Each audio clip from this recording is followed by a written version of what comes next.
Good afternoon, and welcome to the Middle East Forum's webinar and podcast series, Israel Insider with Ashley Perry. I'm Stacey Roman, and I will be moderating this discussion today. We're pleased to have Ashley Perry, advisor to the Middle East Forum's Israel office, join us each week to update us on all the events going on in Israel.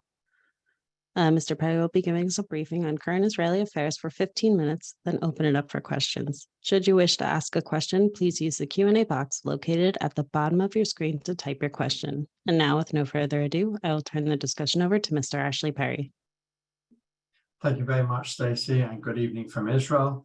We are now 6 days after the lists were officially closed for the upcoming elections in November 1st, I should say. As people know, Israel has proportional representation system, which means that lists are submitted for the different parties, and the proportion of the votes for each party dictates the proportion of members of Knesset that each party will receive. Usually, when the lists are handed in on that last day, there's usually very little drama. Lists are usually known in advance.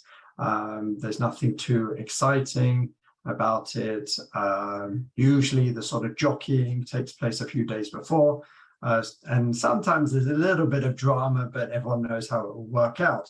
That's what most people thought this time as well, and in fact they were wrong. Myself included.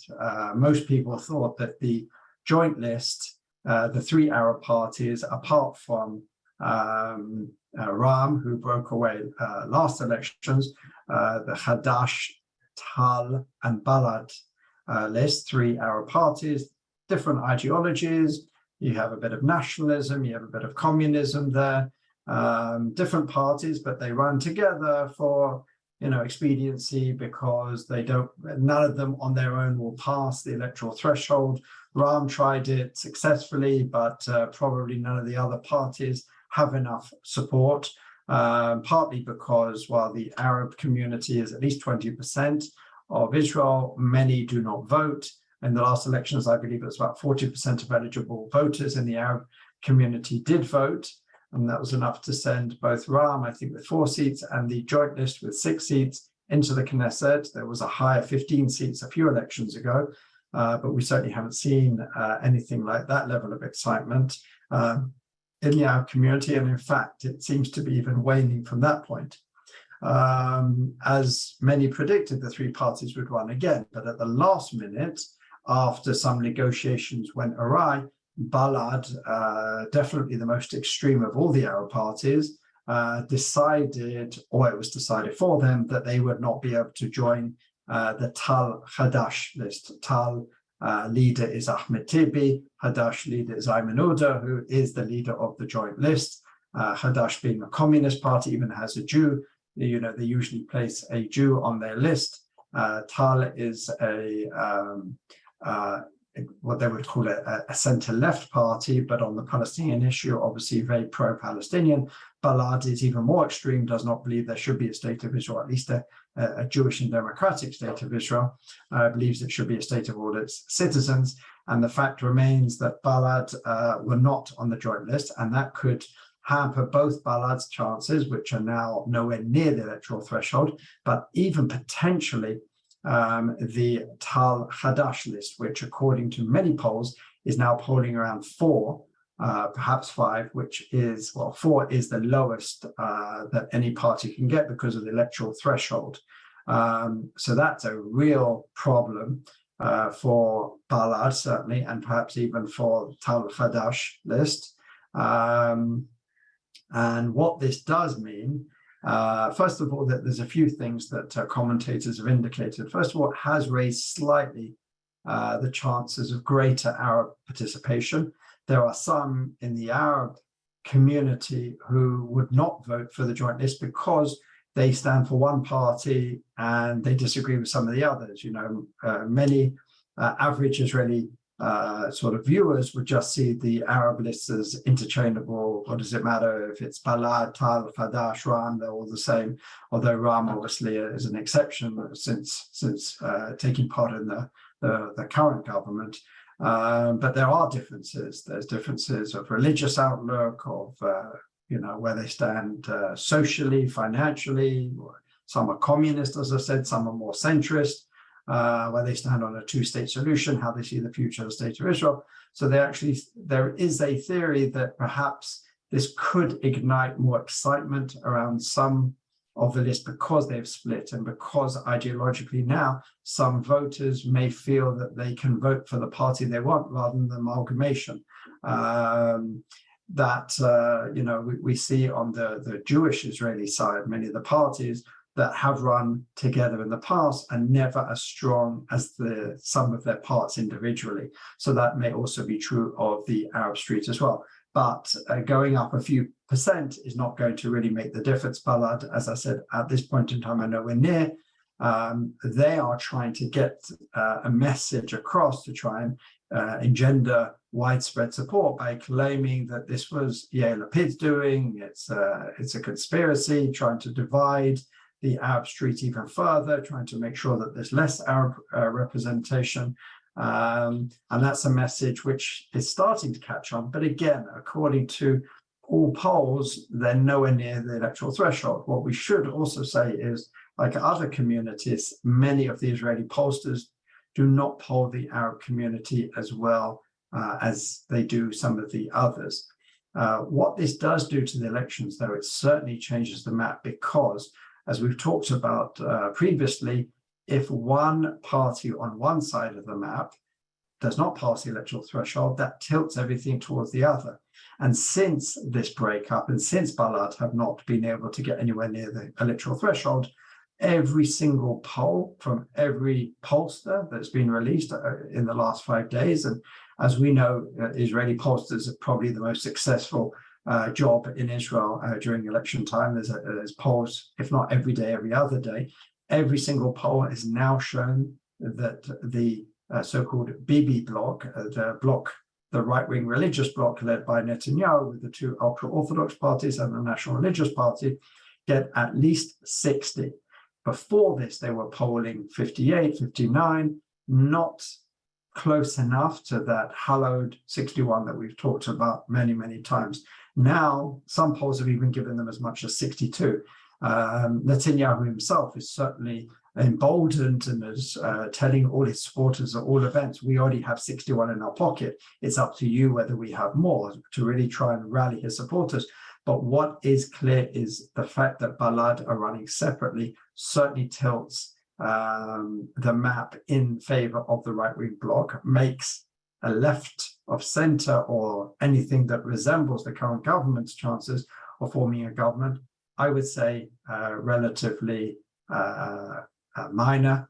But the interesting thing is that, as I said, that Netanyahu's big election sort of message in the last couple of weeks is that we can get at least 61. He put out a cryptic message about a week ago, 1 + 1 = 4. And everyone was trying to study it and understand, and what does that mean? 1 + 1 = 4, and how does it work out? What's he trying to hint at? In the end, this great mystery was released, and what it means is if every person brings another person, we will have a stable government for 4 more years. And you'll see Likud social media full of people doing this with 4. It's an interesting message. Again, it basically just tried to make the case that of, talking less about policies, less about ideology, less about a manifesto or agenda, and more about stability and more about trying to rally support. In opposition, there's been an interesting idea by Benny Gantz of the National Unity Party, that actually he's the only one who can bring all the sides together and actually form a government. It's a bit of a stretch because some of the parties he includes are Meretz, Labour, Yisrael Beitenu, with the ultra-Orthodox parties and Yesh Atid. And anyone knows that's a bit of a stretch. The ultra-Orthodox parties certainly would sit with Gantz, probably would sit with Michaeli. Very slight chance that they would sit with Lapid, but the chance they would sit with Yisrael Beitenu or Meretz, very, very small.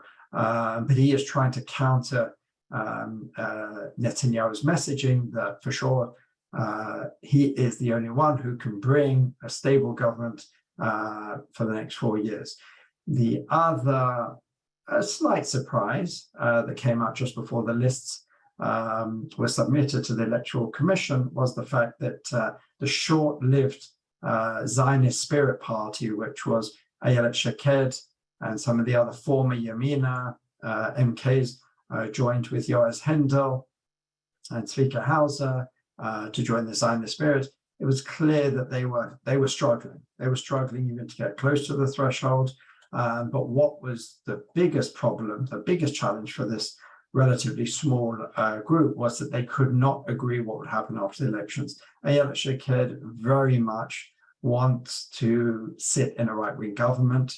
I'll talk a little bit more about what she's now doing to try and make that happen. And Yoaz Hendel, Tzvika Hauser, who are no less right-wing than Shaked, and certainly to the right of Netanyahu on many issues, will not sit with him because they personally worked with him and they found his character to be flawed. They do not believe he is a good leader. They do not believe he's even right-wing enough. They will not sit with him. And so that basically was one of the major sticking points. And in the end, they decided to go their separate ways.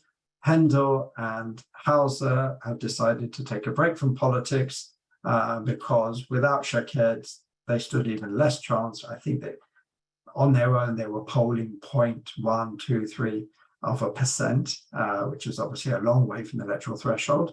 Ayelet Shaked was looking to try and get closer to the threshold, so she came back full circle to the original project that her and, chiefly Naftali Bennett started a few years ago when they inherited the old Mafdal, the National Religious Party.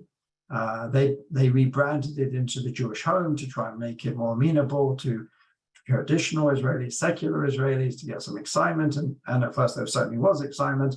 And that changed into certain iterations. Yamina, they ran with Bezalel Smotrich. Other times they ran with this one or that one. But the national, the Jewish Home Party had basically been taken over and was pretty irrelevant. They still owned the party. They still had the infrastructure, but it didn't seriously make a dent into any recent electoral polls. So we've seen that Shaked is now reunited with them. Again, they're struggling. They're not a million miles away from electoral threshold, but at this point in time, it's unlikely they will pass. They have to come up with something new and unique to try and convince people that it's a worthy party to look at. There is, to a certain extent, a space on the political map for a more moderate, religious, right-wing party. And interestingly, at the event where they launched their campaign, Ayelet Shaked did try and make some headlines, and certainly did make headlines, by basically apologizing for, I'm paraphrasing here, for abandoning the right, for sitting in this government, for all the things that have happened over the year, because obviously she's been criticized quite a lot for it. So that apology made quite a lot of news. Others shot back and said, well, if you're apologizing for sitting in this government, you're still sitting in this government as Minister of the Interior. You can leave at any time. You can resign your position, which she clearly has no intention of doing. So it did get a lot of attention, but it hasn't given her as much traction as she would like. Finally, we have a bit of a bombshell. Today, it was released that Yair Lapid, Prime Minister, interim Prime Minister, as many like to point out, will be speaking at the UN General Assembly tomorrow. All the leaders of, all the recognized UN nations in the world speak every September about their agenda, etc., etc. But it comes out that Yair Lapid will be the first Prime Minister in a while to go to the UN and talk about the need to push forward on a diplomatic vision for two states for two people, and even calling on Mahmoud Abbas, the Palestinian leader. Don't forget, this is only a few weeks after he, utilized and appropriated the Holocaust for a political agenda and was slammed by it, chiefly by Lapid himself, who is a second-generation Holocaust survivor. He basically invited Mahmoud Abbas to come to the UN, or to come, sorry, to the Knesset and speak and move the negotiations forward. Or he said he would go to Ramallah and speak there. It was a bit of a bombshell. One can imagine a number of years ago, it wouldn't have been such a strange thing for an Israeli leader. In fact, even Netanyahu on certain occasions did call for the Palestinians to negotiate, sometimes using the terminology of a two states for two people, other times not, but certainly it hasn't been used for a while. There hasn't really been any significant negotiations for quite a while, and most Israelis have sort of pushed their attention away from the Palestinians. Obviously, spate of terror attacks, and sometimes, the conflict in Gaza with either Hamas or Islamic Jihad comes up. In fact, there was a terror attack yesterday which claimed the life of an 85-year-old who was murdered.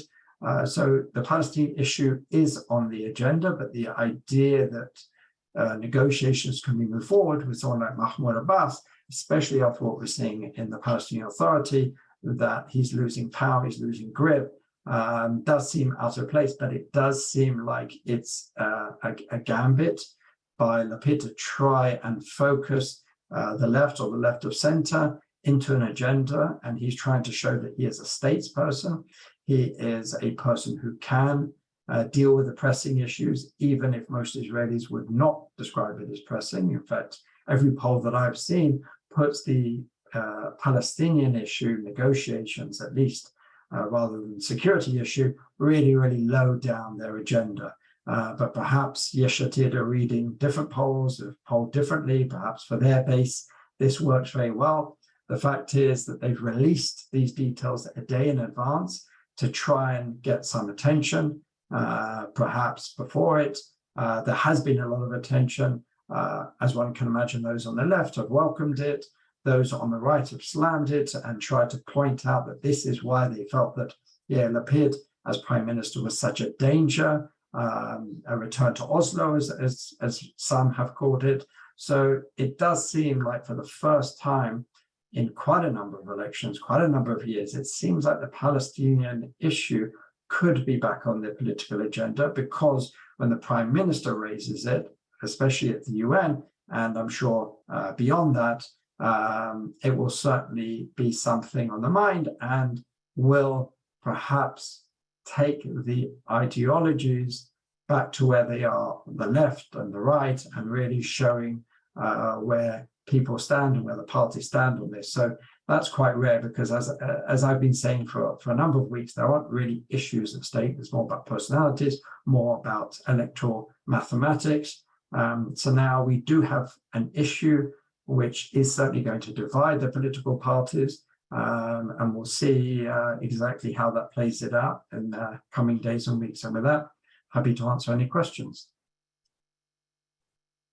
All right, thank you so much. So the first one is from Larry Greenberg. He did touch on Ayelet Shaked, but he asked specifically your opinion as to whether she will pass the threshold, and then by doing so, will overcome the disappointment of some of her voters for joining Bennett in the previous government. And if so, will she get a ministerial role? If she passes the threshold, then yes, because quite simply, if Netanyahu gets 60, 61, I mean, it depends what if she passes the threshold, minimum she has to have at least 4 seats. If Netanyahu gets 58, 59, 60, then she can pretty much decide whatever ministry she likes, because Netanyahu will be desperate to have her. And obviously she'll be much easier to deal with than someone like Benny Gantz, which is probably the next best option. If he gets the 61, then obviously the need for her will be lesser and the price will be smaller. I think she'll want to join the government, because she'll want to be in the government, and everyone always wants to be in the government, but also to sort of show that she's returned to the right. This is a slogan that she's trying to push out, so I'm sure she would be welcome to make it a more stable government. Would she be able to choose whatever ministry she liked? Probably not. But again, don't forget, out of the parties on the right, you have the ultra-Orthodox parties, which haven't got their eyes on some of the more interesting or more high-level ministries. You'll never see an ultra-Orthodox I would say never, but certainly not at the moment. You won't see an ultra-Orthodox foreign minister. You won't see an ultra-Orthodox defense minister. Education minister, probably not. So unless you're going to give them to Likud or religious Zionists, Shaked will probably be more amenable to the general public and even the international community. If I was a betting man and I want to put money on whether Shaked will pass the electoral threshold, at the moment, no, because I don't see that she's offering a compelling campaign. But that could change. Maybe she hasn't dealt a big card yet. The big apology, as I said, I'm not sure if that's going to be a winning gambit. It's probably the first step that she needs to take to gain some of her supporters back. Because let's not forget, a few years ago, Ayelet Shaked was the rising star in Israeli politics. People are talking about her as being a future prime minister. But since then, her star has fallen dramatically. Even at one point when she was running the party, Yamina, I think it was at that point, they didn't even pass the electoral threshold. So since then, she's basically really just, clung on, and she's been in this government. So it's going to be a hard case to make. You never say never, because who knows what will happen. But at this point in time, I don't think she will pass the electoral threshold. Thank you so much for that. Stuart brought us. Is there any trustworthy information as to why Naftali Bennett has withdrawn from the political arena? Well, first of all, he's still, at this point in the political arena, he's not running in the upcoming elections. He is still alternate prime minister with responsibility on the Iranian nuclear portfolio.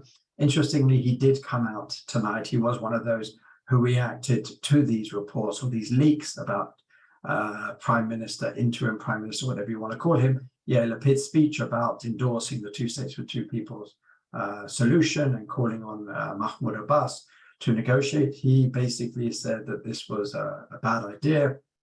He slammed it in quite a long Facebook post saying it's not the right thing to do, etc., etc. But probably the reason he will be stepping out of politics is because, again, like Ayelet Shaked, if not worse, his star has fallen. He has very little support, very little base to call on. Probably, if I was advising him, I would have advised exactly what he's doing, to step out. It could be in a year or so. People look back on this government, they see it wasn't so bad on certain issues. Perhaps you can already see the start of, improvements in certain areas. Israeli politics, Israelis on the whole are very conservative with a small c. They like the devil they know. They don't like to take a chance on new faces. And that's why so many people can make comebacks. If you look at the whole list, Sharon, Peres, Netanyahu, Barak, Livni, Rabin, these are all politicians who at one point left the political scene, sometimes in disgrace, sometimes failing, sometimes they just, lost badly, whatever the reason, and they came back quite strongly at a later point. I think Bennett, I don't think we've seen the last of Bennett in the political arena. I think he just realizes at this point, after being prime minister, it'll be very, very hard to go back to being a regular member of Knesset. He won't even be leader of opposition. Even if he ran and he managed to pass the threshold, he would be a leader of a relatively irrelevant party. So I think he realizes that at this point he should take a step back. But as I said, I think he'll be back again in the future. Thank you. And speaking of Lapid's upcoming speech, how will the two-state solution negotiations move forward with the upcoming elections, and if the Netanyahu bloc gets the majority? Well, when Lapid was writing his speech, I don't think he really thought that anything can happen. Abu Mazen, Mahmoud Abbas, is in no position himself. I mean, he's got a bit of a civil war in his hands with Hamas. The street, his Palestinian Authority police were attacked on the streets of Shechem yesterday. It's clear that he has no mandate, no power, and no interest to negotiate. This was more for the Israeli public. This was more as a campaign gambit to try and differentiate himself, perhaps from someone like Benny Gantz, for example, as we've talked, they are fighting over a similar audience.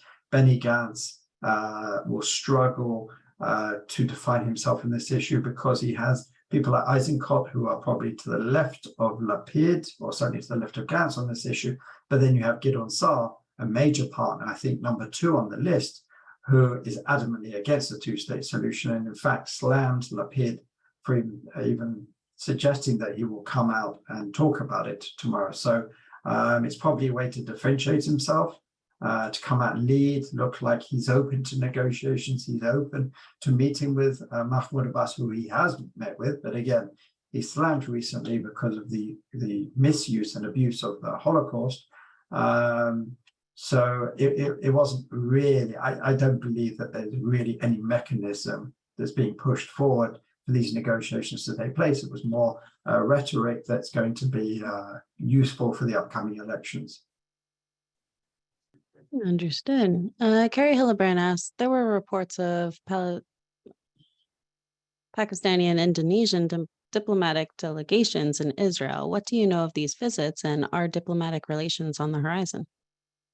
I don't know if these were diplomatic. I think there were some delegations that wasn't clear exactly who and what. I've certainly, when I was working in government, I met with Indonesian delegations. Pakistan is a little bit different. There is talk that Indonesia, if there were more countries to join the sort of so-called Circle of Peace, the Abraham Accords, that Indonesia would be one of the next possibilities, and certainly there's reason for that. There's been a lot of steps, and there's quite a certain amount of cooperation behind the scenes. Pakistan is a lot more difficult. It's a lot more antagonistic towards Israel.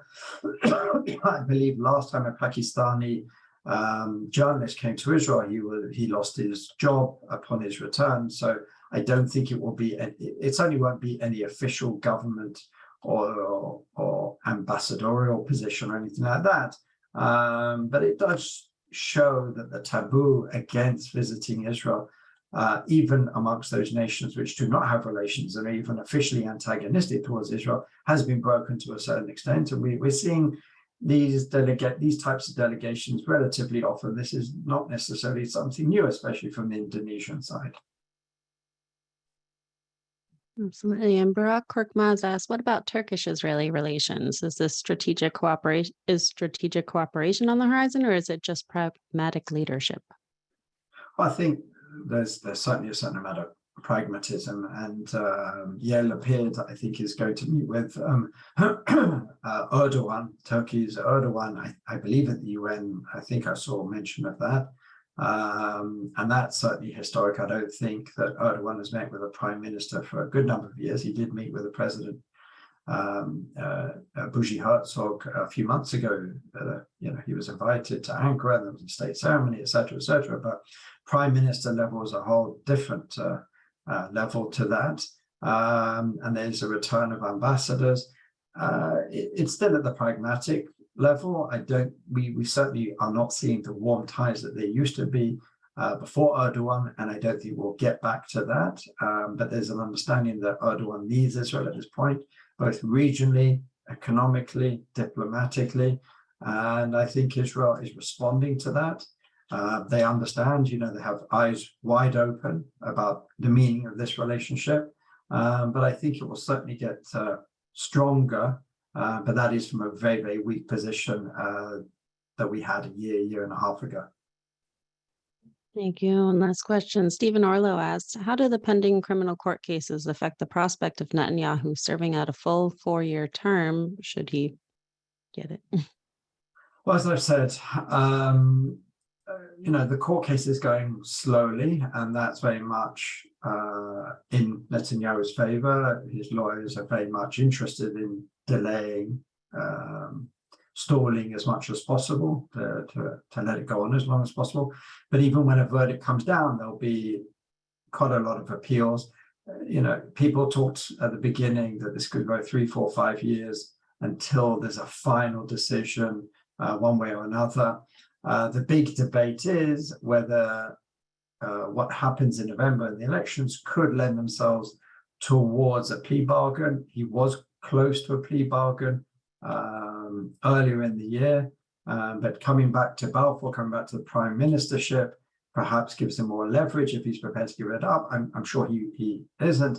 But what will be interesting to see is if he does get a stable right-wing religious government, how much will he be able to do insofar as ridding himself completely of this case, perhaps trying to pass a law, as was attempted at the early stages previously, of basically saying that a prime minister cannot be indicted, or the case, whatever it is, that there's a few different ways that he can basically get rid of the court case completely legislatively, whether that would survive a high court sort of a decision or position on it, that's up for debate. But that was certainly a big issue for Netanyahu in the past in coalition negotiations. And I'm sure if he, when he tries to get a government together, especially if he's able to get over that 61 with his right-wing religious partners, I'm sure that will be back on the agenda. Thank you so much. We've come to the close of our webinar and podcast. Ashley, thank you again for taking time to update us this week. Thank you. For our viewers and listeners, please join us Friday at 1 p.m. Eastern for a webinar with Jonathan Schanzer discussing Dateline Saudi, reporting on the tumultuous U.S. relations. Thank you all for joining us, and I hope you have a wonderful day.